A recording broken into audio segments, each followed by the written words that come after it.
people are valuing things today that they didn't value 10 years ago and 20 years ago. We need to know those things so that we can develop the kinds of communities people want to live in.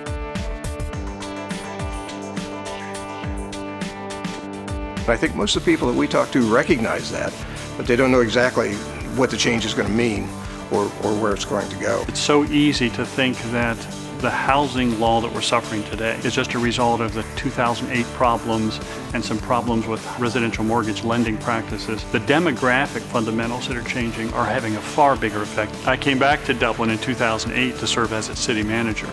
And really with the same charge of looking at where it was at that point in time and trying to understand how does Dublin posture itself to be competitive and sustainable going forward. Forces that had driven largely most of growth and development of Dublin were going to be turned on their head in the next 10, 20 years, that there would be far more sellers of this kind of product than there are buyers. In the year 2000, there were 4 households in the buying category for every household in the selling category.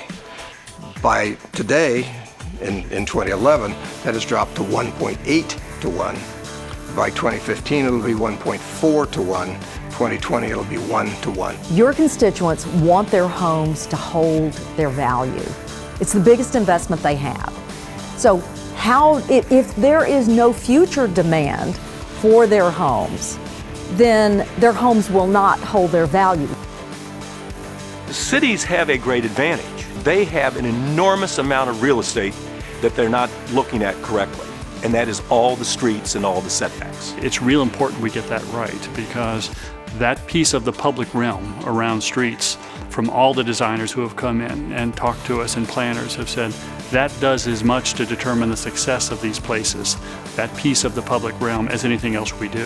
Redevelop it and re-improve it, then all of the land around it will drastically go up.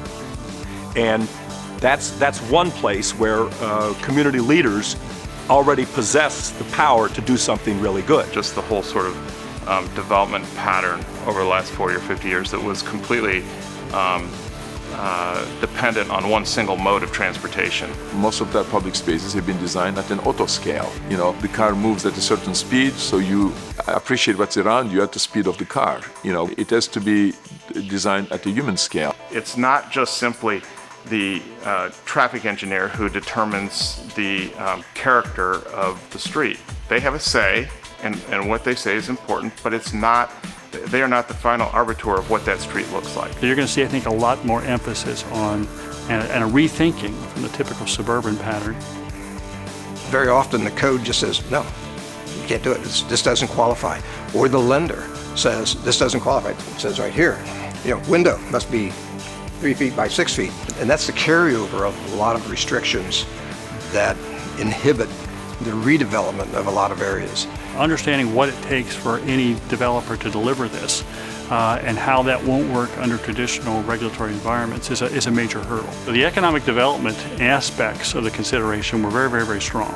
And those elements together got Dublin to look at a much different model of urban development. Bend the rules at best, and sometimes just outright violate them.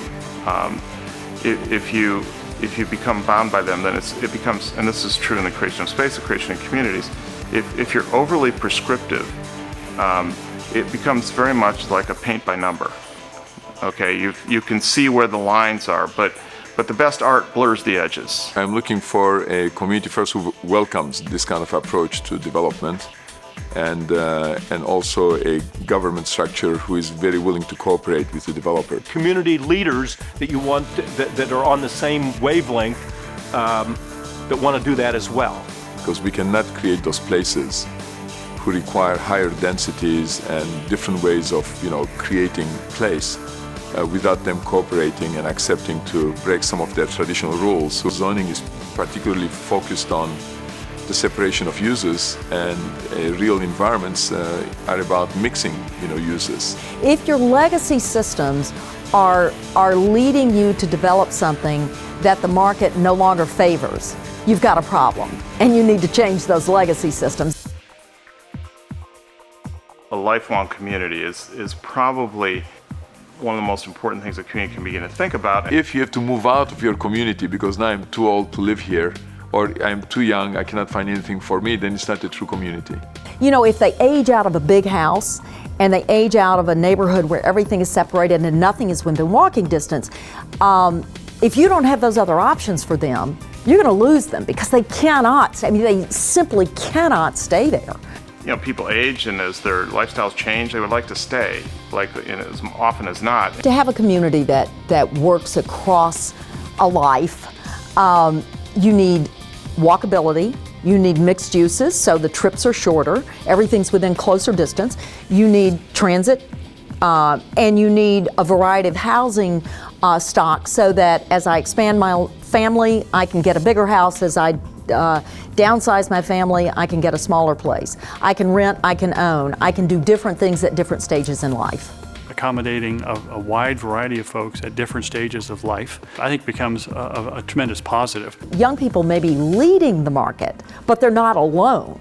And I think everybody has the anecdotal evidence of, you know, empty nester boomers wanting also to kind of have a more convenient lifestyle, a walkable lifestyle. I don't believe that we're going to see the single-family development going forward. When I talk to communities, that's what's first and foremost in their mind.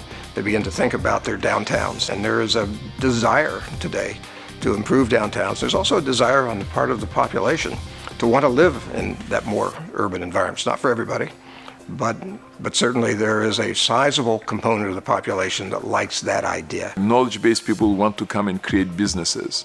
So if you want to be a city who thrives, who does well, you have to be a place which is desirable to live. And you are not going to have a desirable place to live unless you make it beautiful, unless you make it attractive, unless you create that sense of scale that people like to come to. There's lots of different constituencies, both on the economic development, the sustainability, the folks who are beginning to age in these communities, that are pointing folks to say, this makes a lot of sense to us. Simply coming in and redoing a streetscape is no guarantee that what's going to happen on either side. I wish it were.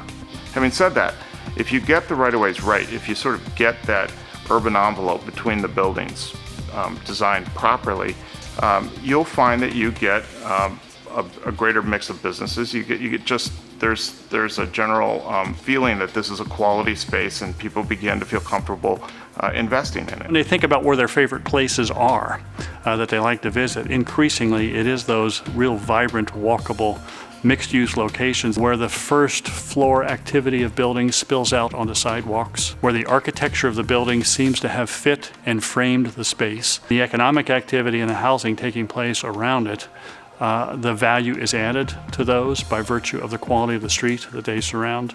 That's what defines great streets. Certainly German Village, that's, you know, a little tiny village that has mixed use, that you can live, work, play, all in a spot that's walkable. I think the whole Easton area is a great example. Easton has done a marvelous job of integrating a lot of uses. Look at Worthington, for example, their square and what happens around it and so forth. They took Gay Street and put little tiny median strips in there, and that's absolutely fabulous. So what did those little mini parks on Gay Street do? Increase the value of all of the stuff that they were selling. I don't believe that in Central Ohio we're going to get back to a point that where we were 8 or 9 or 10 years ago, or even 15 years ago. We always have to think about future-proofing our communities. How will our community have value, hold value, grow value? It's understandable that in times of tight budgets that you instantly want to cut your expenses. And we've seen a lot of that. We continue to see a lot of that. If you stop making investments, you're going to fall behind. And understanding the difference and being able to plan for one while trying to accommodate the other is a really difficult trick. But the successful communities will do that, and the communities that are going to slip and fall behind will not. When we do design streets, the recognition that these streets, regardless of what they're connecting or how dense the pattern is around them, making them as walkable, making them as accommodating to all the forms of transportation as they can be, to encourage livability where appropriate along those streets. It's real important we get that right.